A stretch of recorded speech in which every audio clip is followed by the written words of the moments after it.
제가 사진 하나 보여드리겠습니다. 요즘에 제가 여기에 이제 좀 재미를 들렸습니다. 사진 보여드리니까 좋아하시더라고요. 그리고 제가 이거 세미나 이번에 갔는데 목사님 중에 계속 사진 보여주시면서 이 말씀을 이렇게 전달해 주시는데 쏙쏙 들어오더라고요. 좀 도움이 되는 것 같아요. 여러분들에게 좀 이 이미지로 좀 이렇게 생각할 수 있도록 좀 돕고자 또 사진을 하나 준비했는데요. 무슨 사진이죠? 네, 잔치국수. 옛날 잔치국수죠. 네. 왜 오늘 말씀을 제가 이제 묵상하면서 이 잔치국수가 떠올렸냐면, 제가 초등학교 4학년 때 이제 동네에 놀던 친구들이 있었는데, 항상 이제 그때는 동네 그 골목에서 같이 놀았거든요. 근데 꼭 일요일만 되면은 이 친구들이 없는 거예요. 놀러 나오지를 않는 거예요. 그래서 다 어디 가냐 했더니 다 교회를 가는 거예요. 그래서 그 교회에서 뭘 하나 했더니 뭐 그렇게 이제 예배 드리고 뭐 하면서 마지막에 중요한 게 이 잔치국수를 먹는 거예요. 그래서 저한테 이제 얘기를 하는 거죠. 교회 가면 국수 준다고. 그래서 제가 그때 저희 아버님이 교회를 다니시긴 했지만 막 이렇게 같이 가자 이렇게 하지 않으셔서 저는 교회를 안 다녔습니다. 그래서 그냥 그렇게 있다가 어떻게 보면 친구들이 국수 먹자고 해서 따라간 게 제가 처음으로 교회를 간 것이었습니다. 그래서 교회를 가서요 먹었는데 너무 맛있더라고요. 이건 이제 그때 먹었던 제 그 국수가 아니고요. 찾을 수가 없고 그거는 뭐 제가 사진을 뭐 찍을 수도 없었기 때문에 비슷하게 이랬던 것 같아요. 아주 오래전이라서 저도 뭐 정확하게 기억이 안 나지만 이런 느낌의 국수를 매주 가면 먹을 수 있었습니다. 그래서 이렇게 교회가 뭐 다른 거 제공하지 않고 이 국수만 매주 제공했는데도 너무 맛있게 만들어 주셔서 많은 우리 아이들이 그 국수 먹으러 교회 많이 왔었습니다. 제가 이 국수 한 그릇 때문에 교회를 처음 가게 되었고, 그러면서 계속 가게 되었고, 그러다가 이렇게 목사까지 되었습니다. 놀랍지 않습니까? 국수 하나가 저를 여기까지 인도했습니다. 음식이라는 것이요, 참 또 하나님께서 일하시는 하나의 방식입니다. 오늘 말씀이 그렇습니다. 오늘 말씀을 보면요, 이 하나의 식사가 나오는데요, 이 하나의 식사, 한 끼의 식사를 저는 구원을 위한 식사라고 부르고 싶습니다. 구원을 위한 한 끼의 식사. 지금 어떤 상황인지 여러분들 계속 말씀 따라오셨으면 잘 아실 테지만 지금 유라굴로라는 광풍을 만난 상황이었습니다. 지금 바울은 군사들의 이제 호송을 받으면서 로마로 가는 중이었는데 그 항해길에 그만 광풍을 만나서 위기에 빠졌습니다. 그래서 우리가 지난주에는 그러한 가운데에 바울은 하나님께서 주신 말씀을 근거로 이제는 안심하라고 사람들을 안심시켰습니다. 그러다가 이제 오늘은 이제 그들이 음식을 먹지 않는 것을 보고 바울이 그들에게 음식 먹기를 권하게 됩니다. 그러면서 한 끼의 식사를 나누게 됩니다. 이것이 오늘의 말씀입니다. 이 구원을 위한 식사, 놀라운 식사입니다. 이것이 276명을 살리는 식사가 됩니다. 우리가 지난주 말씀을 기억하신다면 하나님께서 말씀하셨고 구원하실 것이다, 안전할 것이다 약속하셨죠. 그래서 바울이 안심시켰습니다. 그런데요, 사람들은 그 말을 또 의심하게 됩니다. 그래서 어떤 일이 일어나면요, 오늘 읽지 않았지만 30절에 보면 그 배에 탄 사람들 중에 이제 사공들, 이 선원들이 갑자기 도망을 치게 됩니다. 그러면서 이제 거룻배라고 하는데요, 이 배의 구명보트라고 할 수 있겠죠. 밤에 몰래 이 거룻배를 딱 내리고 이제 도망하려던 참에 바울이 그것을 보고 이제 군사들에게 이제 명령하게 됩니다. 저들이 떠나가면 우리 다 죽는다. 그래서 군인들이 이 거룻배를 잇고 있었던 이 거룻줄을 끊어내게 됩니다. 아무도 나갈 수 없도록 만듭니다. 하나님 말씀하셨고 또 바울이 그렇게 안심시켰지만 사람들은요 그렇게 쉽게 믿지 않습니다. 또 흔들립니다. 그러니까 이렇게 또 자기들이 살기 위해서 사공들은 도망을 치려고 했습니다. 이들이 있어야 다른 이들도 안전하게 육지까지 갈 수 있습니다. 이들은 꼭 필요한 사람들이었습니다. 그들의 책임입니다. 배에 탄 사람들을 지키는 것이요. 그러나 이들은 지금 자신을 위해서, 자기가 살기 위해서 이렇게 도망을 치게 됩니다. 그런 밤이 지나고 이제 날이 새었습니다. 아침이 되었습니다. 그래서 오늘의 말씀은 이 아침에 일어난 일이었습니다. 바울이 보니까요, 이들이 지금 14일 동안 먹지 않은 것을 보고 이렇게 말하게 됩니다. 이제 먹읍시다. 우리 식사합시다. 그렇게 이야기하면서 음식 먹기를 권하게 되는데요. 그렇게 이야기합니다. 이것이 너희의 구원을 위하는 것이요 너희 중 머리카락 하나도 잃을 자가 없으리라. 이 음식은 바로 구원을 위한 음식이었습니다. 식사였습니다. 하나님이 분명히 말씀하셨습니다. 우리를 지켜주실 것이라고. 그러니 믿으시고 이제 우리가 육지가 가까워지면 힘을 써야 하니까 우리 음식 먹읍시다. 그렇게 권하게 되고 이제 사람들 앞에서 떡을 떼어다가 하나님께 축사하고 이제 먹기를 시작합니다. 처음에 사람들이 먹지 않았기 때문에 그가 먼저 먹기 시작했습니다. 그러니까 이제 다른 사람들도 안심하고 받아 먹습니다. 그리고 37절에는 그 배에 있었던 사람들의 수를 밝혀주고 있습니다. 276명이었습니다. 이들은 14일 동안 먹지 않다가 오늘 이제 바울의 권함을 통해서 음식을 먹게 되고 또 생기를 되찾게 됩니다. 여기서 우리에게 궁금한 점이 있습니다. 왜 이들은 14일 동안 먹지 않았을까요? 하나님 약속하셨고 말씀하셨으면 그 믿음대로 또 먹으면서 구원하실 날을 기다리면 되는데 왜 먹지 않았을까요? 여러 가지 해석이 있습니다. 그러나 가장 제가 보기에는 이제 설득력 있는 해석은 20절에 보면요. 이렇게 되어 있습니다. 여러 날 동안 해도 별도 보이지 아니하고 큰 풍랑이 그대로 있음에 구원의 여망마저 없어졌더라. 지금 단체로 우울증에 빠져 있었습니다.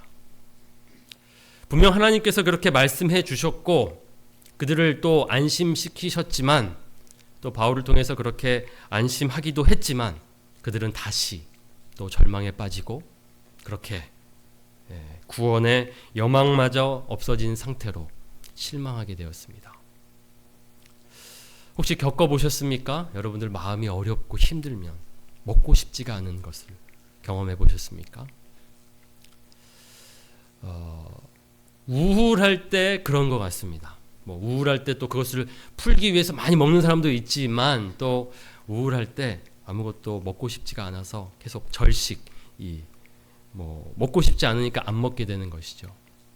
아마도 그 14일이 그런 시간이지 않았을까. 소망이 더 이상 없기 때문에 실망했기 때문에 절망 가운데 있었기 때문에 우울했기 때문에 그들은 14일 동안 먹지 않았습니다. 14일 동안 먹지 않으면 위험합니다. 그러니까 바울이 이제 먹으라고 말합니다. 바울은요 어느새 이 배의 리더가 되었습니다. 그는 배에 탈 때만 해도 한 죄수에 불과했습니다. 그래서 바울이 처음에 얘기할 때도 우리 겨울을 여기서 보내고 갑시다 할 때에도 사람들이 그 말을 듣지 않았죠. 바울에게는 어떤 권위가 없었습니다. 그런데 어느새 14일이 지나고 난 다음에는 그가 이 배의 리더가 되어 있었습니다. 소망의 메시지를 전했던 바울이 어느새 이 배의 리더가 되었고 그의 말을 사람들이 듣게 됩니다. 바울은 그들에게 먹으라고 합니다. 음식을 권합니다. 우리 함께 식사하자고 합니다. 왜 바울은 먹으라고 했을까요? 그는 여전히 하나님의 말씀을 믿었기 때문입니다. 하나님이 분명히 너도 로마에 갈 것이고 너와 함께 있는 자들도 그렇게 될 것이다. 하나님이 약속하셨습니다. 이 위기를 지나갈 것을, 이 위기 가운데서 하나님께서 구원해 주실 것을 약속하셨기 때문에 그는 그 믿음대로 그들에게 먹으라고, 음식을 먹으라고 말했고, 또 이제 39절 우리가 이제 오늘의 말씀이 지나서 보면요, 그 다음 상황들을 보면 왜 음식을 먹어야 했는지를 이해하게 됩니다. 이제 곧 육지에 닿을 수 있기 때문입니다. 39절에 보면요, 어느 땅인지 알지 못하나 경사진 해안으로 된 항만이 눈에 띄거늘. 그 전에는 해도 별도 보이지 않는 정말 어둠의 시간을 보냈다면 이제는 육지가 보였습니다. 그러니까 이제 마지막 힘을 다해서 육지를 향해 가야 했기 때문에 힘이, 기력이 있어야 했습니다. 그러니까 바울은 이것을 다 알고, 하나님께서 말씀하신 대로 우리를 육지 가운데로 인도하실 것을 알고 그들에게 먹으라고 하셨습니다. 오늘 말씀을 통해서 우리는 하나님이 누구신가를 봅니다. 하나님은 누구십니까? 오늘 말씀에서 우리는 어떤 하나님을 만나게 됩니까? 이렇게 말하고 싶습니다. 음식을 통하여 우리를 살리시는 하나님. 우리는 하나님께서 늘 영적으로 말씀으로 우리를 살리신다라고 생각하지만요, 하나님은 다양한 방법으로 우리를 살리십니다. 회복시켜 주십니다. 오늘 특별히 사용하신 방법은요, 바로 음식이었습니다. 모든 것이 하나님의 손에 들면요, 축복의 통로가 되는 것이고 도구가 되는 것입니다. 오늘 하나님께서는 이 음식을 사용하셔서 이들을 힘내게 하시고 소망을 갖게 하시고 그리고 구원하시는 것을 볼 수 있습니다.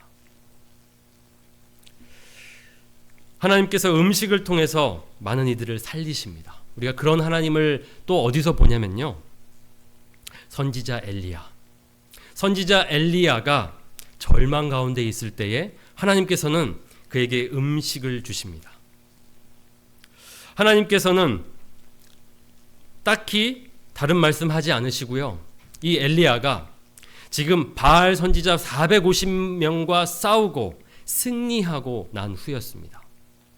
그런데 이상하게 이 엘리야는 절망 가운데로 빠져들게 됩니다. 승리 후에 허무함, 절망을 겪게 됩니다. 그러면서 심지어 어떻게 이야기하냐면요, 내 생명을 거두어 달라고 하나님께 기도합니다. 이세벨이 이 엘리야를 죽이겠다고 들었기 때문입니다. 자신을 잡으러 지금 다닌다고 들었기 때문에 더 이상 엘리야에게는 소망이 없어 보였습니다. 이렇게 승리해도 결국은 죽는다는 것을 생각해서 그런지 엘리야는 절망 가운데에 빠졌고 하나님께 생명을 거두어 달라고 그렇게까지 말하게 됩니다. 이 절망 가운데 넘어진 엘리야를 하나님께서 어떻게 일으키시냐면요, 음식으로 일으키십니다. 로뎀나무 아래에 누워 자더니 천사가 그를 어루만지며 그에게 이르되 일어나서 먹으라. 하나님께서 그냥 말씀으로 일어나라 이렇게 하실 수도 있는데요, 여기서 먹으라고 하십니다. 하나님은요, 초월적인 방법으로도 역사하시지만 매우 상식적인 방법으로도 역사하시는 분이십니다. 우리가 너무 이 하나님의 은혜를 구할 때에 뭔가 신비한 방법으로 우리를 회복시켜 주시고 은혜 주실 것이라고만 기대합니다. 그렇지 않습니다. 하나님은요, 다양한 방식, 아주 우리가 생각할 때 합리적인 방식으로 우리를 살리시기도 합니다. 심지어 어떤 경우들도 있습니까? 우리가 아플 때에요, 약을 먹지 않는 분들이 계십니다. 왜요? 믿기 때문이죠. 하나님께서 고쳐주실 것을 믿기 때문에 약을 먹지 않는다고 합니다. 큰 믿음처럼 보이지만 바울도요, 디모데에게 술, 포도주, 그것을 약으로 먹으라고 권하기도 했습니다. 하나님은요, 그런 방법들로 우리를 살리시고 회복시켜 주십니다. 고쳐주십니다. 약을 통해서 또 우리 많은 다른 방법들을 통해서 하나님은요, 우리 가운데 일하십니다. 음식으로도 일하십니다. 오늘 이 절망 가운데 이 무너져 있었던 엘리야 선지자를 하나님께서는 숯불에 구운 떡으로 또 한 병의 물로 일으키십니다. 그래서 이 엘리야가 이것을 먹고 이제 40일 동안 광야를 지나 호렙산으로 가게 됩니다. 힘을 얻었기 때문입니다. 다시 사명을 회복하고 하나님의 부르심을 쫓아 순종하게 됩니다. 그리고 또 어떤 사건이 있습니까? 또 대표적으로 음식으로 살리신 사건 하면요, 부활하신 예수님께서 베드로를 만날 때에 또 그때도 음식을 사용하십니다. 어떻게 하시죠? 예수님께서요, 이제 고기를 잡고 있었던 베드로와 제자들을 향해서 부르십니다. 부활하시고 나타나셔서 이렇게 말씀하십니다. 와서 조반을 먹으라. 예수님이 아침 식사를 준비해 주시고 와서 먹으라고 부르십니다. 제자들이 주님이신 줄 아는 거로 당신이 누구냐 감히 묻는 자가 없더라. 이미 부활하신 예수님을 만났습니다. 그렇기 때문에 부활하신 것은 알았고, 그 예수님이 떠나셨다가 지금 나타나셨기 때문에 그 예수님을 이제 향해서 달려가게 됩니다. 예수께서 가셔서 떡을 가져다가 그들에게 주시고 생선도 그와 같이 하시니라. 얼마나 놀랍습니까? 예수님께서 아침을 마련해 주셨습니다.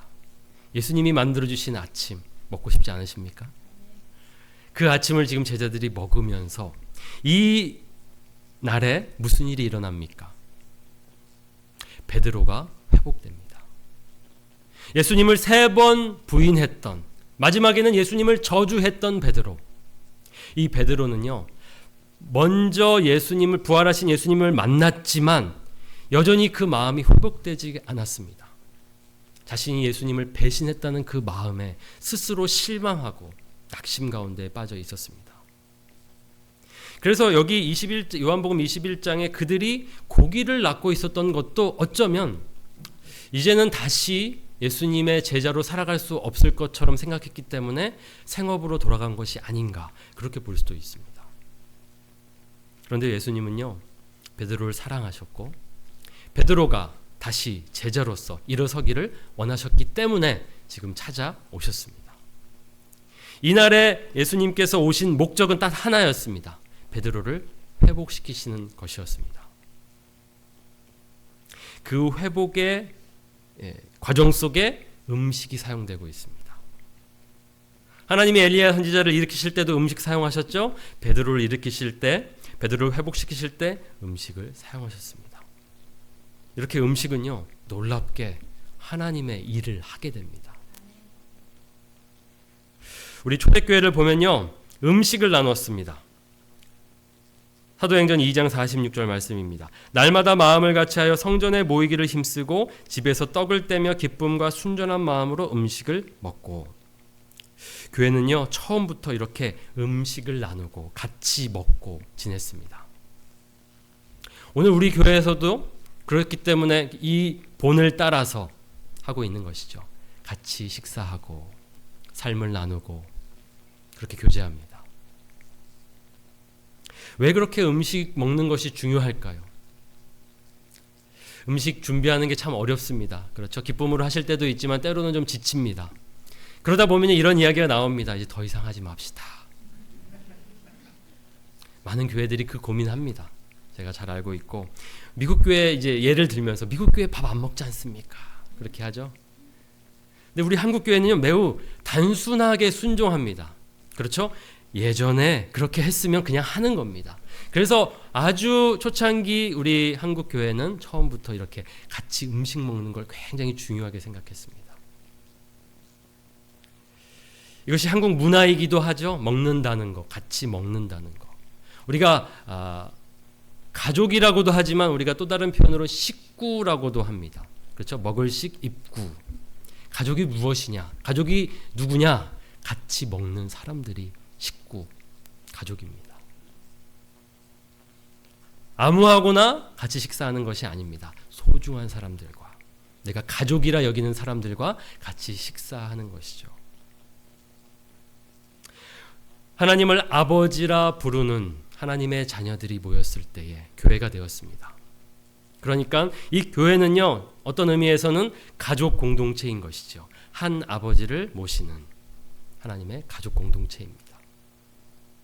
교회는 그렇기 때문에 초대교회 때부터 이렇게 집에서 떡을 떼며 교제하며 사랑을 나누었습니다. 먹는 것이요, 이 당시에는 사실 매우 귀했습니다.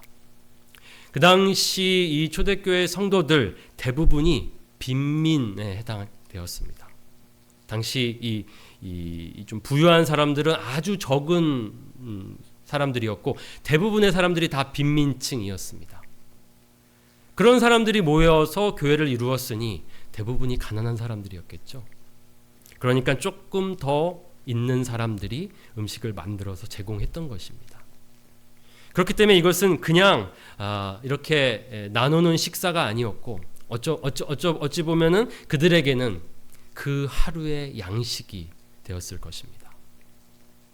그런 방식으로 서로 함께 먹고 마시며 살았습니다.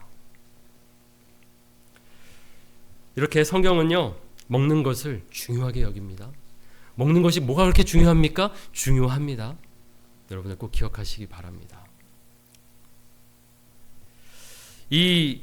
제가 또 말씀을 이렇게 또 묵상하면서 한 영화가 떠올랐습니다.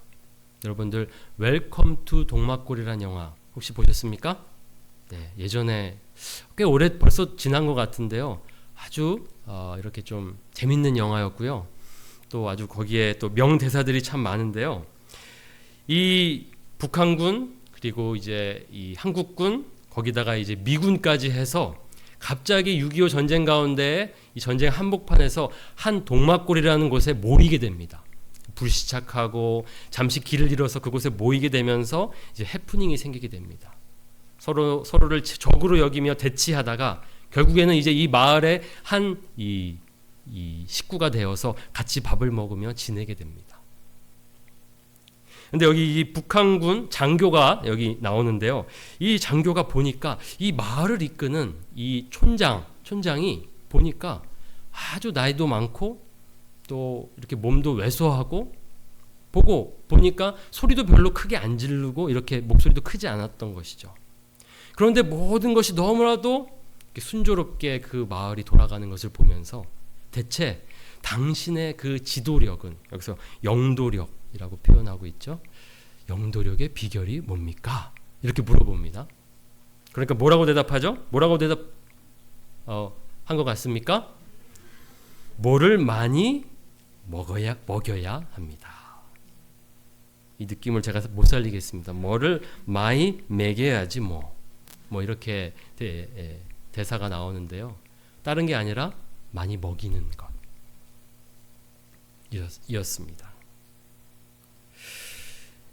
먹는다는 것이요, 사실 먹는 것 자체 그것이 중요하기도 하지만 그것은 그 사람의 생존의 문제입니다. 그 사람이 지금 잘 지내고 있는지에 대한 문제였습니다. 그래서 우리가 못 살 때에는 늘 밥 먹었느냐고 이렇게 인사를 나누기도 했었죠. 지금은 이제 많이 풍족해졌기 때문에 우리가 그렇게 인사하지는 않습니다. 밥 먹었냐고. 때로는 그렇게 또 어르신들은 또 묻기도 하죠. 또 부모님들이 그렇게 묻기도 하고요. 잘 먹고 다니냐고. 이 먹는다는 것은요, 사실 생명과 연결되어 있습니다. 먹는 것으로 우리는 생기를 찾게 됩니다. 기력을 얻게 됩니다. 힘을 얻게 됩니다. 우리에게 생명을 주러 오신 분이 계십니다. 우리를 살리러 오신 분이 계십니다. 여기서 나오는 이제 음식들의 진짜 음식이 등장하는데요. 바로 예수님이십니다. 예수님이 오셔서 하신 많은 말씀들 중에 이러한 말씀이 있습니다. 나는 하늘에서 내려온 살아있는 떡이니. 자신을 지금 살아있는 떡이라고 말씀하십니다. 하나님께서 우리에게 살아있는 떡으로 예수님을 보내주셨습니다. 왜 그렇습니까? 우리가 이렇게 육체적으로 살아있기는 하지만 우리는 모두 다 영적으로 죽어 있었기 때문입니다. 모든 사람이 죄를 범하였음에 하나님의 영광에 이르지 못하더니 하나님은 우리와 함께 살자고 우리를 창조하셨는데 인간이 하나님을 떠났습니다. 그러면서 하나님과 교제할 수 없게 되었고요. 그 길은 막히게 되었습니다. 하나님과의 단절, 그것을 성경은 죽음이라고 말합니다. 그분으로부터 끊어지면요, 곧 죽음입니다. 그러한 처지, 그러한 상황, 그러한 상태에 우리가 놓여져 있었기 때문에 하나님 우리를 살리시기 위해 예수님을 보내주셨습니다.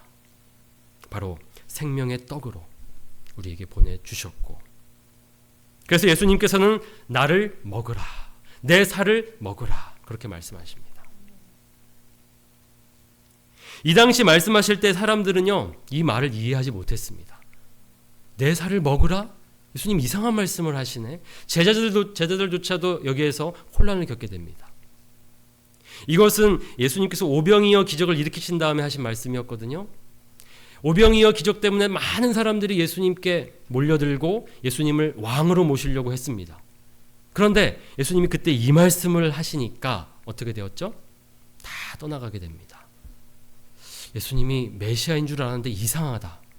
나를 먹으라고 얘기하고 내 피를 마시라고 말씀하시네. 이상한 것 같다라고 하면서 그때 이제 많은 사람들이 떠나게 됩니다. 그 당시에는 이해할 수 없는 말씀이었지만 후에 예수님께서 십자가에 달려 죽으시고 나서는 이 말씀이 이제 어떤 말씀인지를 깨닫게 됩니다. 예수님은요, 우리에게 자신의 살을 내어주시기 위해 오셨습니다. 그 살을 먹고 우리를 살리기 위해 오셨습니다. 진정한 생명의 떡으로 예수님께서 그렇게 오셨고, 바로 그 참된 음식을 먹고 저와 여러분이 오늘 이렇게 살아서 하나님을 아버지라 부르며 예배할 수 있게 되었습니다. 이 음식, 예수님께서 주신 그 음식 우리가 받아 먹기 원합니다. 예수님은요, 제자들에게 마지막 만찬의 자리에서 예수님이 십자가에 달려 죽으시기 전에 이렇게 말씀하십니다. 마가복음 14장 22절입니다. 그들이 먹을 때 예수께서 떡을 가지사 축복하시고 떼어 제자들에게 주시며 이르시되 받으라, 이것은 내 몸이니라 하시고. 예수님께서는 떡을 향해서 이것이 내 몸이라고 말씀하셨고 이것을 받아 먹으라고 말씀하십니다. 오늘 이 바울이 사람들에게 이 떡을 나눠줄 때 했던 행동이요, 매우 이것과 비슷합니다. 그 떡을 떼어다가 축사하고, 축사라는 것은 이 감사하고라는 뜻입니다. 이것을 하나님 앞에서 감사하고 하나님께 감사하고 그것을 나누어 주게 됩니다. 바울은 지금 사람들에게 생명을 나눠주고 있는 것입니다. 생명의 떡을 나눠주고 있는 것입니다. 그 떡과 함께, 그 음식과 함께 예수님을 전하고 있는 것입니다. 음식을 먹으며 이 식사를 통해 생명을 받으십시오. 우리가 함께 식사를 나눌 때에 생명을 나누는 것입니다. 우리 이 음식을 먹고 살아나게 되고요, 힘을 얻게 되고요, 또 우리는 이제 그 생명을 나누는 삶으로 나아가게 됩니다. 여러분들 식사를 하실 때마다 이 마음으로 식사를 드시기 바랍니다. 오늘도 우리가 밥 먹을 때에 이 마음으로 주님의 그 생명을 받는다는 그 마음으로 식사를 받으시기 바랍니다. 받아 누리시고 그 생명을 누리시기 바랍니다. 그리고 그 생명을 받으셨다면 이제 나누시기 바랍니다. 우리가 해야 할 일입니다. 교회가 해야 할 일입니다. 교회에서는 생명을 받기도 하지만 주기도 합니다. 우리를 구원하셨으니 이제 다른 이들을 구원하겠다라고 우리는 그것을 사명으로 삼고 순종합니다. 예수님께서 말씀하셨습니다. 내가 진실로 진실로 너희에게 이르노니 한 알의 밀이 땅에 떨어져 죽지 아니하면 한 알 그대로 있고 죽으면 많은 열매를 맺느니라. 또 다른 생명을 위해서는 생명을 내어 주어야 한다는 것입니다. 음식을 나눈다는 것은요, 내 것을 나누어 주는 것입니다. 생명을 나누어 주는 것입니다. 여러분 식사를 준비하실 때마다 이 마음으로 하시기 바랍니다. 생명을 담아 주시고 그 생명을 나누어 주시기 바랍니다. 받으시는 분들은 그래서 그것을 생명으로 받고 생명으로 누리면서 그 살아있는 자로서 살아 숨쉬며 자유하며 평안을 누리며 살아가시기 바랍니다. 음식을 나눈다는 것 매우 중요한 일입니다. 그래서 우리 한국에 최일도 목사님이라는 분이 계십니다. 이분은 이제 바퍼 목사님으로 유명하신데요. 다일 공동체를 세우신 분이십니다. 예전에도 제가 이 공동체를 방문한 적이 있었는데요. 청량리에서 이제 노숙자분들을 위해서 한 끼 식사를 이렇게 매일 주십니다. 그때 이 목사님께서 이런 마음으로 하셨다라고 하십니다. 자신은 이것을 구제라고 생각하지 않는다고 말씀하셨고요. 이것은 밥은 생명이라고 하셨습니다. 내가 이것을 주는 것은 바로 생명을 주는 것이라고 생각했습니다. 그래서 이렇게 밥을 퍼주고 나누어 주는 것은 생명운동이라고 여겼습니다. 그리고 이 밥을 나누어 주는 곳에 평화가 임한다라고 믿었습니다. 그래서 그토록 이 최일도 목사님은 그 일에 헌신하셨습니다. 많은 이들이 음식을 먹고 살아났습니다. 노숙자분들은요, 절망 가운데 있는 분들이셨습니다. 언제 돌아가실지 모르는 그러한 위기 가운데 계신 분들이었는데 이렇게 음식을 나눠줄 때에 그 음식을 먹으면서 살아나고 또 그 가운데 많은 분들이 이제 예수님을 믿고 그렇게 구원을 받았습니다. 음식을 나눠준다는 것이 이렇게 하나님의 일을 합니다. 하나님의 놀라운 도구가 됩니다. 우리 교회가 이렇게 음식을 만들고 준비하고 나눌 때에 오늘의 말씀을 잘 기억하시면 좋겠습니다. 오늘 누군가는 이 한 끼의 식사로 힘을 얻고 생기를 얻고 살아나게 될 것입니다. 생명을 누리게 될 것입니다.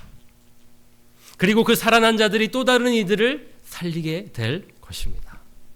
우리가 하는 일들이, 우리가 하는 수고가 헛되지 않다는 것을 기억하시고 모든 일에 기쁨으로 섬기시기 바랍니다. 기도하시겠습니다.